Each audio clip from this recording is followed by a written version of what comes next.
ಆತ್ಮೀಯರೇ, 1ನೇ ಕಲ್ಯಾಣ ಕರ್ನಾಟಕ ಚಿತ್ರಸಂತೆ 2026 ಈ ಉದ್ಘಾಟನಾ ಕಾರ್ಯಕ್ರಮ ಆಗ್ತಾ ಇದೆ. ತಾವೆಲ್ಲರೂ ಸಹಕರಿಸಬೇಕು ಮತ್ತು ಇದರ ಮಹತ್ವವನ್ನು ಕೂಡ ನೀವು ತಿಳ್ಕೊಳ್ಬೇಕು ಸರಿಯಾಗಿ.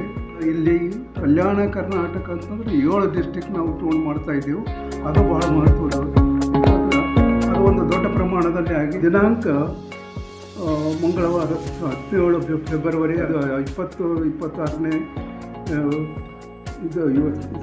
ಬೆಳಗ್ಗೆ 11 ಗಂಟೆಗೆ ಸ್ಥಳ ಟೌನ್ ಹಾಲ್ ಅದ, ಅಂದರೆ ಸಾರ್ವಜನಿಕ ಉದ್ಯಾನದ ಇದು ಪಂಡಿತ ರಂಗಮಂದಿರ, ಸಂಪಂಡಿತ ರಂಗಮಂದಿರದ ಮುಖ್ಯ ರಸ್ತೆ ಕಲಬುರಗಿ.